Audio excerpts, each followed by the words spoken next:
Hello everyone, this is a Tron light cycle. Tron light cycles come from the movie Tron, which was made in 1982. These are specifically toy Tron light cycles from a company called Tommy. And they were made with the intention to be a toy, so they're not very movie accurate. They have features like this, which are kind of just creative liberties on them. And they have a flywheel as well. And Tommy went ahead and made an orange one, but they also made a yellow one. And now, the yellow one's basically the same thing, right? But the problem was, they made a yellow one and an orange one, but not a blue one, which was featured in the film. And what I was commissioned to do was to make a blue one. So, that was my project, as you can see over here. Now, the actual light cycle of this project was not my personal design, but the parts that I got to work on for this project were the grid, which is from the actual Tron movie, it's based off of that, and then also our light trail and a stand for the cycle. And then everything else was kind of put together with super glue, and all these parts I designed to have snap fits, so you can snap them in and then super glue them, which helps them dry better. There's quite a few different interesting challenges I had with this. The first off being the actual trail itself.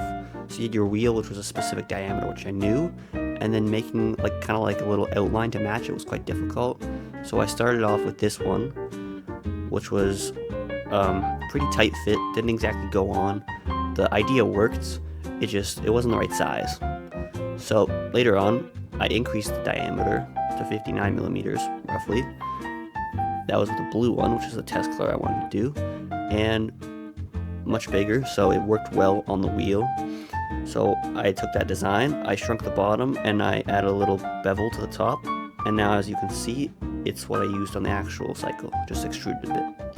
And that worked really well, actually. So it's also clever because on this actual grid design, you have, well, it's a grid design, so you have slots. So when you have your different little pieces, they can kind of slot in. So I designed everything to fit inside this grid pattern, which is all modular, which is nice. And then this stand here was another interesting design feature. The actual cycle came with a hole, so I designed a pin to interface with that hole, and then it also had little legs for support, and that was super glued on there. So I went through a few different iterations actually on designing this pin system. The first one was just a test of, number one, the width of the rectangle for the slots, and then also the height. So the height was a little bit short, so it was kind of loose when you put in, and as you can see, the rectangle didn't exactly slot in place, which was kind of a problem. And then I went on to a later design, which was my original idea of 4 legs, which is more stable. This one's width wasn't exactly what I wanted, so when you tried putting it on there, it didn't go in because it was too wide, but it was closer. And then my final one, which was my third design, is what I put on there. These are some of my ideas that I had for the project, just brainstorming. So you can see it's my grid peg, and then these were my different diameters I was testing for the Tron wheel. And then down there is a drawing of the actual Tron project. I use this board kind of just to brainstorm ideas for the project overall. And that led to my pretty cool final result, which was my Tron light cycle. I signed this, and now this sits on a shelf for display. Everything was assembled with super glue, which works really well. You don't need a whole lot of it, just put a small amount on, hold everything together pretty well.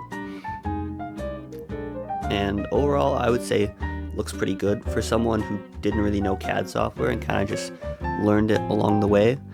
It ended up working pretty well, better than I expected, and we also improved on some of the features the actual original cycle had. So just adding 3-dimensional features.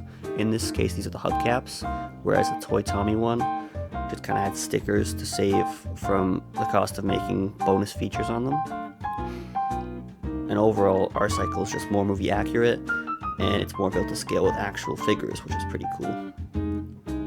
As you can see, it is also quite larger, so it's bigger than the original cycles, if you see for scale. And that's my Tron Light Cycle project. Thanks for watching.